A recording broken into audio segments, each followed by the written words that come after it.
मुझे पता नहीं था भैया कि दिल्ली में मेरे बड़े भाई बैठे हुए हैं। हम तो भाजपा सरकार से भी अनेकों सवाल किए हैं, बहुत सारा वीडियो बनाए हैं, सवाल किए हैं। कभी भाजपा वालों ने मेरा गर्दन दबाने का प्रयास नहीं किया। आपने जो किया मैं सदा जीवन भर ऋणी रहूंगा।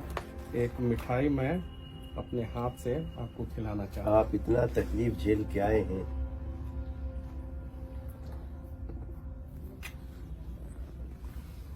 हम आपके संघर्ष को सैल्यूट करते हैं और आपकी निष्ठा को, बिहार के प्रति आपके भाव को, और हम हमेशा आपके साथ हैं। देखिए, बीजेपी कभी भी मीडिया की स्वतंत्रता, निष्पक्षता को चैलेंज नहीं करती। तो मेरा 5000 वीडियो है जिसमें 4000 बीजेपी शासित प्रदेश में घूम चुके हैं। यूट्यूब पे सारा साक्ष्य है, प्रमाण है, कोई भी जाके देख सकता है। यूपी में, लेकिन आपकी बातों में दम है, आपकी दलील में दम है, उससे हमको सीखने की आवश्यकता है।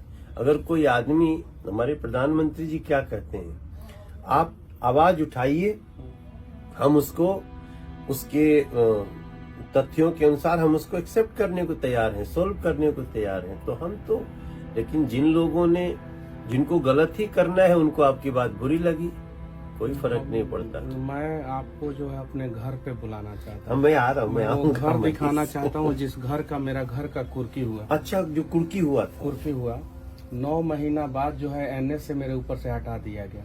मेरा तो 9 महीना बर्बाद हो गया। कोर्ट ने कह दिया कि नहीं, एनएस से इनके ऊपर जो है गलत तरीके से लगाया गया।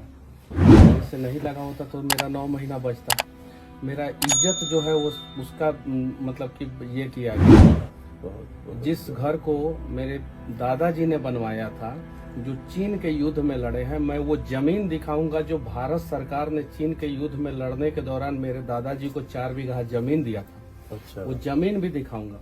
मेरे घर से वो जमीन 3 किलोमीटर की दूरी पे है और वो पूरा मेरा पूरा क्षेत्र जानता है कि रामसागर तिवारी को जो है ये जमीन जो है भारत सरकार 4 बीघा चीन के युद्ध में लड़ने के दौरान दिया था। पूरा क्षेत्र जानता है। दादाजी का नाम था? हाँ, रामसागर तिवारी मेरे दादाजी का नाम अच्छा। था। और उनके द्वारा बनाया हुआ घर का कुर्की हुआ। अगर मैं बनाया होता या मेरे पिताजी बनाए होते उस घर का कुर्की होता। उसकी भी कुर्की हुई?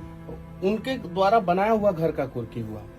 कुर्की में जो है मेरा चापाकल उखाड़ा गया, परेशान किया गया। अपराधी का कुर्की होता नहीं है, एक पत्रकार के घर का कुर्की इन लोगों ने कराया। बताइए, अब ये तो आग है हम दिल लोगों में। का मन यहाँ से भी, हम यहाँ इतना दूर से सुनते थे ना, तो हम तकलीफ में आते थे। हम तो गए आपसे मिलने, जेल में मिलने नहीं दिया गया। कोई नहीं, अब मनीष बाबू आप आगे बढ़िए। और मैं पत्रकार हूँ, मैं गलत करूंगा तो मेरे ऊपर एफआईआर होना चाहिए ना। मेरे कैमरामैन के ऊपर एफआईआर क्यों हुआ? चलिए, मेरे कैमरामैन के ऊपर एफआईआर कर दिया। मेरे ऑफिस के सारे स्टाफ के ऊपर एफआईआर क्यों किया? जिनका कोई दूर दूर तक कोई रिश्ता नाता नहीं है। गरीब बच्चों को जो है मैं सिखाता हूँ, आगे बढ़ाता हूँ। मेरे ऑफिस में जितने काम करने वाले बच्चे हैं, दलित के बच्चे हैं, ओबीसी समाज के बच्चे हैं, स्वर्ण के बच्चे हैं, सब गरीब परिवार के बच्चे हैं। उन लोगों को मैं सिखाता हूँ। और मनीष कश्यप गलत किया था।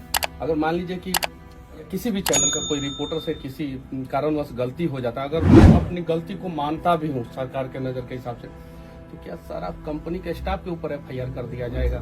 मेरे सारे स्टाफ के ऊपर एफआईआर किया गया और मेरे खिलाफ सबूत भी प्रशासन सरकार के दबाव में पेश करने का प्रयास करेगा, लेकिन कुछ नहीं इन लोगों को मिलेगा। मैं 4 जनवरी को आपके गांव आता हूँ। एक बार आएंगे 4 जनवरी में गाँव आए।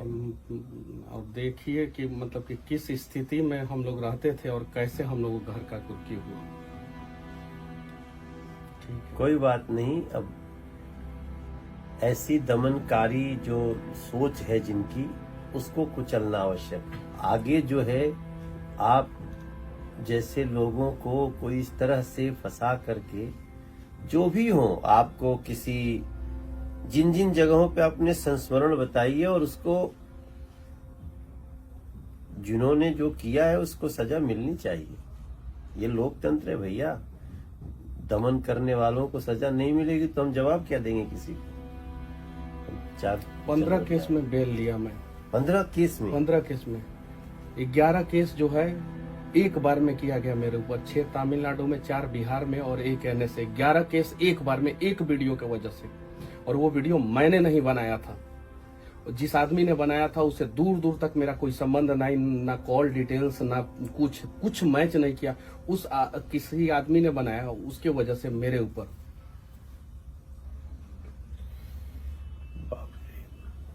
नहीं, हम लोग तो, मैं तो थोड़ा सा जब घटनाएं घटती तो मैं सोशल मीडिया भी खंगालता था।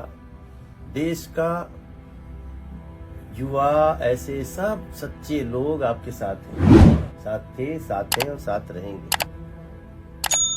हम आपके गांव आएंगे। चलिए एक बार आएंगे, 4 जनवरी को हम आ रहे हैं आपके यहाँ। गांव आके आपके उस घर को देखेंगे, गांव के लोगों से मिलेंगे।